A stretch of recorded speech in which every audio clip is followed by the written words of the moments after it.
रामैया डोसा की दुकान और रंगैया समोसा की दुकान लगाकर बाजार में एक दूसरे के सामने कई साल से दुकान लगाकर चला रहे हैं।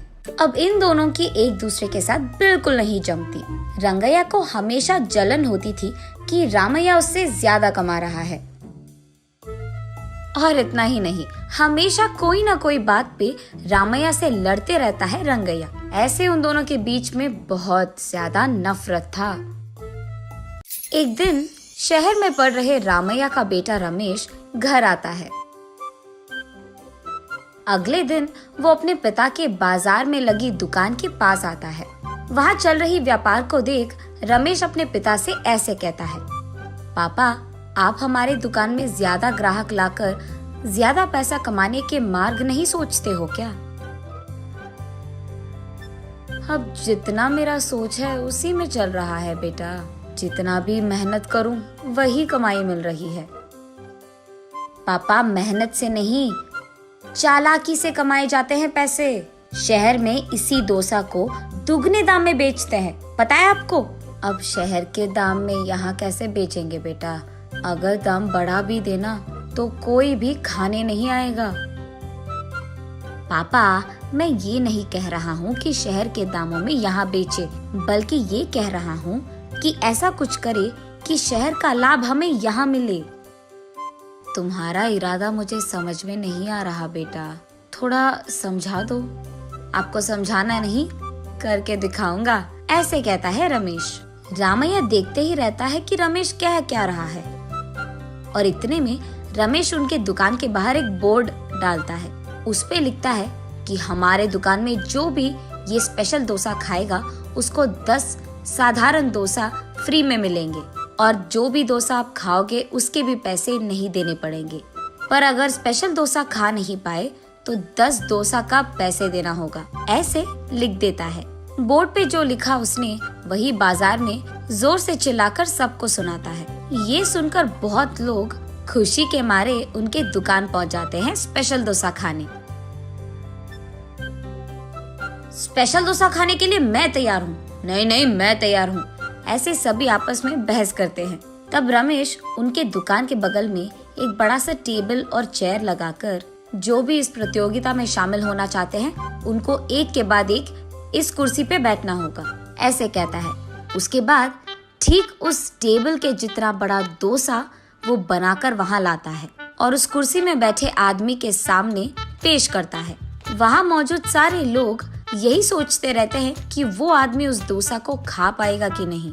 आधा डोसा खाकर वो आदमी, मुझसे अब नहीं होगा, ऐसे कहकर हार मानकर वो 10 डोसा के पैसे देकर वहाँ से चले जाता है। ऐसे ही एक के बाद एक स्पेशल डोसा खाने की कोशिश करके हार मानकर वहाँ से पैसे देकर चले जाते हैं। ये सब ठीक सामने से देख रहा रंगैया अपने आप में सोचने लगता है कि एक स्पेशल डोसा बनाने के लिए कितने पैसे लगते हैं। उसे पता था कि एक स्पेशल डोसा बनाने के लिए 3 डोसा लगते हैं, लेकिन बाकी 7 डोसा के पैसे तो लाभ में आ गए।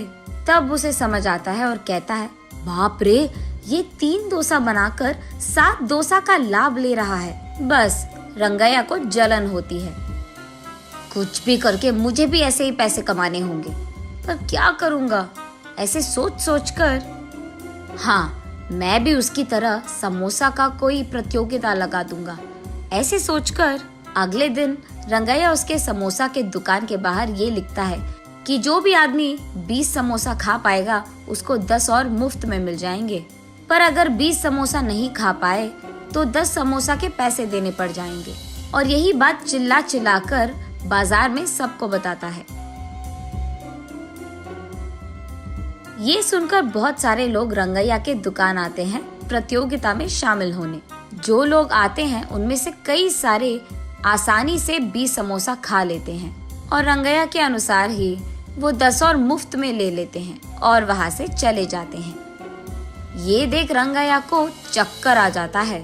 शाम से पहले ही आधे से ज्यादा समोसा खत्म हो जाते हैं। उसके बाद कई सारे लोग वहाँ पे आकर, हम भी खाएंगे समोसा, हमें भी दो, कहते हैं। इस कारण रंगैया को बहुत गुस्सा आ जाता है, इसीलिए वो उसके दुकान के सामने से बोर्ड हटा देता है। वो किसी को मुंह दिखाने लायक नहीं रहता है, इसीलिए बंडी को लेकर अपने घर की ओर बढ़ते रहता है। आज तो मैं 1 भी रुपए नहीं कमाया और उल्टा जो भी समोसे थे वो भी बेच दिया मुफ्त में। उसे चक्कर आकर वो नीचे गिर जाता है। आंखें खोलने पर रंगैया एक अस्पताल के बेड पर रहता है। उसके बगल में उसकी बीवी रहती है। मुझे क्या हुआ? मैं कहाँ हूँ? ऐसे पूछता है रंगैया। आपको चक्कर आकर नीचे गिर गए थे, कोई अजनबी आपको यहाँ छोड़ गया, ऐसे कहती है रंगैया की पत्नी। छा, आज सब कुछ नष्ट ही हो गया, सब बुरा हो रहा है। अरे क्या हुआ जी, आप इतने गुस्से में क्यों हो? वैसे आप शाम तक घर की मुंह भी नहीं देखते हैं, लेकिन आज दोपहर से पहले आपके समोसे खत्म हो गए और आप घर भी आ रहे थे। इसलिए वो जो कुछ भी हुआ अपने बीवी को समझाता है। हाय भगवान, मेरा मूर्ख पति, आप बस ये सोच रहे थे कि कितने डोसे बेचने पर उनको कितना लाभ मिल रहा है, लेकिन आपने एक बार भी ये नहीं सोचा कि कितने समोसे बेचने में आपको कितना लाभ आएगा। ये प्रतियोगिता शुरू करने से पहले आपको ये सब सोचना था, आपने सोचा भी नहीं, ये तो होना ही था। तब रंगैया को समझ आता है कि किसी और को देखकर हमें वही काम नहीं दोहराना चाहिए और पहले खुद की देखना चाहिए। कुछ करने से पहले 100 बार सोचना भी चाहिए, तब हम सब खुश रह पाएंगे। ये समझता है रंगैया।